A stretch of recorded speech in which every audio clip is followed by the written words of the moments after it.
Hey, Omni Dogs and Omni Kittens. It's Omni Dog here. Thanks for tuning in to another root beer review where I'm doing a lot of them because I'm still working on this Frost Top root beer, which is actually pretty good. So, I got 32 ounces. I got about 24 ounces left to go. So, I'm going to be doing several reviews. Decent. So, the topic today is why I dislike Neal Adams Batman Omnibus so much.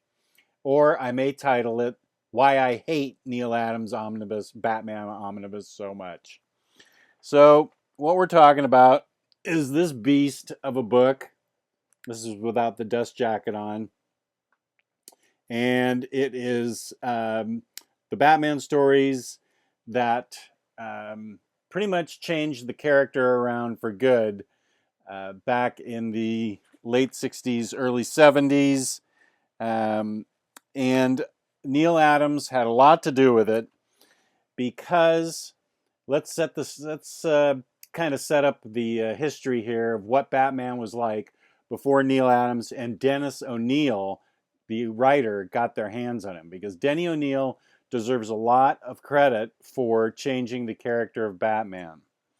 Now, from my own collection, here's what Batman used to be like back in the 60s. Now, that's a cool cover, uh, fighting the Joker. Joker was just sort of a goofy character that was no. It was almost like he was taken from the Batman TV show. And this is what the art was like. You can see it's kind of static, blocky, not really fluid. The stories were sort of crime solving punch outs that, looking back at them, they really weren't memorable. And you look at how blocky and not fluid the movements are of the characters, and the stories really weren't that interesting. They just weren't memorable. They'd be fighting, people like the Grasshopper Gang, and other stories like that. Um, and this followed on the heels. What came before it was always Batman in space. In the early 60s, late 50s, I was born in 59, but I collected enough so that I have enough space. Batman and Batmite go to space with Ace the Bat Hound and the original Kathy Kane Batwoman. It was,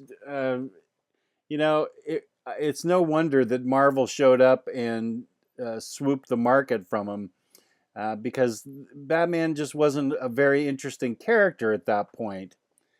Um, Enter Dennis O'Neil and Neal Adams, and Frank Miller is very open about saying that The Dark Knight Returns was drawn a lot on what Dennis O'Neil gave him, because Dennis O'Neil um, took kind of a goofy crime solving Batman, made him much darker, more intense, and Neal Adams' artwork, of course, was incredible. It was a completely fresh breath of air, breath of fresh air, rather, fresh air of breath, whatever the saying is, um, because he was always quoted as saying, if superheroes existed, they'd look the way I draw them. And he deserves a lot of credit for changing how superheroes were drawn. Now, Dennis O'Neil has to be considered in this conversation because he gave Neal Adams some really great stories to illustrate. But why do I hate, then, the Neal Adams omnibus of Batman? You'd think it would be everything I've ever wanted. Ra's al Ghul and Talia, Daughter of the Demon, and tons of other stories that were written that really changed the direction of Batman. Here's the issue. No pun intended. Neal Adams went in and re-inked and recolored every single story. Now, he didn't re-ink over, say, Dick Giordano's inks of Neal Adams pencils. And let me take a minute to say that Dick Giordano was the best inker possible for Neal Adams because he really tightened up those pencils. The Green Lantern, Green Arrow issues, 76 through 98 or whatever it was, that was such a groundbreaking comic book, a lot of that credit has to go to Dick Giordano because he really tightened up Neal Adams pencils. And you can see I have examples of what Neal Adams artwork is like when he inks his own stuff. This is all my opinion. It's just not as good as when another artist inks it and tightens it up. Now, I have nothing against Neal Adams personally. Don't know the guy. He doesn't know I exist. He'll never know I exist. So I have nothing against him personally. I just question his choices because he went back, re-inked his own stuff, and recolored it. Why is that a big deal? Because it kind of robs us of the ability to see exactly what it was like when he changed it. When they changed the world of Batman back in the late 60s, early 70s. When you re-ink it and recolor it, you're not really getting the same product. It'd be like if I had a 59 Thunderbird car and put a Lexus grill in the front of it. Well, it looks fancier, but it's not really the T-Bird that I wanted. Why are you trying to upgrade a classic? Neal Adams' artwork was classic. It was representative of the time. So why go back and re-ink it?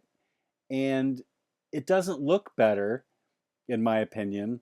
The coloring is garish, almost maybe computer coloring, but I have some examples right here, and it's a big book, so it might get a little unwieldy. So let me see if I can do it right. But here's the first example. World's Finest 176. Here's what the original artwork looks like. Right there. And this is what he re-inked it and recolored it to look like. You can see that he has re-inked the face. You can especially see it. I'm having a tough time trying to get what I want done here. If you can see Superman's face, you can see right there that he's re-inked it to be different, and Batman's different too. Let me see if I can get this to cooperate a little bit better. It's such a big book that, there we go. There's a side-by-side comparison. And you can see that he's re-inked it, recolored it, and you may think that the colors are better now, but the idea is that back in the late 60s when this was originally published, it was shockingly brilliant art that no one had ever seen before. So why change it? Look at Superman's face there really carefully. You can see that he has monkeyed around with it, and same with Batman. And there's another example in World's Finest where he has monkeyed around with his inks and his colors, and I'm not happy with it. This is where if I knew how to edit, I'd edit it in. But as you can see, here's the original right here. And then there's how he re-inked it and recolored it on the other side, right here. Now, it's his artwork. He's allowed to go in and do that, but why do it? I mean, this is the groundbreaking stuff right here that was originally published. I just don't understand why you would go in, redo your stuff, and then recolor it so garishly. And there are, numerous examples of how brightly colored everything is now, how different it is. That's not what it was back then, and I don't understand the concept. It's like painting a mustache on the Mona Lisa or recoloring the Mona Lisa to bring her up to date. I'm not saying that Neal Adams is a Renaissance man or artist or anything, but why change it? Why force it? It's jarring in a way that, and it robs us of the chance to see what the stuff was like when it originally came out. Now, I will say that he does not go overboard and re-ink something that Dick Giordano did. Here is some pages from the Man-Bat issues that he did with Giordano. And as you can see, he pretty much left Giordano's inks as they were and just recolored it, which I give him credit for, not obliterating another artist. And you can see that he left Giordano's inks intact. He just left the garish coloring. I don't know what what the reasoning was, but I can tell you I don't like it. I don't like seeing this crazy, bright modern day coloring on Bronze Age books. It's just jarring and it looks weird. And we're not getting the original product. Now, why am I not considering pouring root beer on this? Because it was cost me 50 or 60 bucks, and the stories in them, particularly the Ra's al Ghul stories, are really good. They're and they show a turning point for Batman in Batman's history. So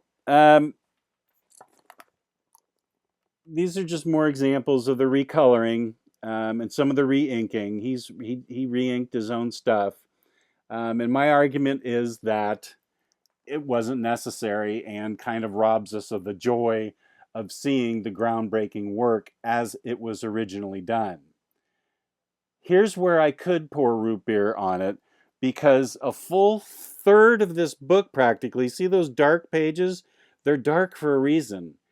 It includes Odyssey, quite possibly the worst comic book ever written. Ever, ever, ever, in the history of ever. Neal Adams wrote it. It's a third of this book. And ladies and gentlemen, it's god awful. The guy cannot write a comic book. It is poorly paced, out of character. Batman's out of character that we know Batman as in much of the Batman history. And I gotta tell you, it goes crazy places. It goes overground. It goes underground in the underground caverns. Some people may look at this and think this is good, but see, this is where somebody like Dick Giordano could have really tightened up this kind of drawing. I do not think Adams inks his own stuff well. It's kind of loose. It's just not as focused as back when Giordano could ink it. And the writing on Odyssey is just absolutely atrocious. It's 12 issues of something that makes no sense whatsoever. None of it makes any sense. None of it goes anywhere. It's 12 issues that could have been a 3-issue series. And I mean, look at that art. That's not what I like to think of when I think of Neal Adams. It's just over exaggerated almost. Um, and there is there is a part where they go underground and they're flying on like dinosaurs, and they meet underground Batman and Robin, sort of a version of Batman and Robin. Um, and Dead Man shows up with a bunch of kooky ghouls. Superman's in it. It really is just a god awful mess. And if I had Odyssey in my hands, I would Ra's al Ghul makes an appearance, Talia makes an appearance, everybody makes an appearance, including some gods or something with animal heads. Uh, it's inexplicable. It's the worst comic book I have ever read, and I've been reading comic books, as I've said before, for 50 years. And I got to tell you, if I had Odyssey alone, I would be pouring Diet A&W warm from the garage on it. But I'm not going to, because then that would ruin the other stories in the book. So this is definitely a mixed bag. I don't know whether or not you should buy it. I think it's up to you. If you want to see the history of why it was so groundbreaking, his artwork, Dennis O'Neil deserves credit too for changing the face of Batman, the character of Batman, really going into making him setting the foundation for the Dark Knight. Instead of the goofy Batman 66 that we were working with for so long, we we had the beginnings of the dark, gritty Dark Knight. So it's up to you. If you want to go out and find this omnibus, you go ahead and do it. I think your better bet is to find the Neal Adams Batman illustrated books, because then you don't have to read Odyssey. And if you get this book, I would just suggest you skip Odyssey. That is at least a couple hours of your life that you will never get back. And let's face it, when you get to be my age, 2 hours can be an important time. You don't want to lose time anymore. I don't have 2 hours to spare on fricking Odyssey. So I would get the collected editions of Batman Illustrated if I were you. It contains the same inking and recoloring and stuff, but it contains the stories, and it doesn't contain Odyssey. So consider a virtual root beer being poured over this part of the book that contains Odyssey. So that's why this book was a big disappointment to me. And I'm a huge Neal Adams fan, and it breaks my heart to have to rip this book apart, but it is what it is, and you have to go out and make your own decision. I wish you the best of luck. It's a big disappointment, but do yourself a favor. Take that 2 hours instead of reading Odyssey. Save up that 2 hours for the upcoming season of Stranger Things or something worthwhile, or going out and looking up into the sky and looking at cloud formations. That's a much better use of your time. Or reorganizing your sock drawer. That's a better use of your time than reading Odyssey. So thanks for tuning in. I appreciate it. As always, leave your comments and I will respond to them. And I hope you got something out of this video. Thanks a lot for watching.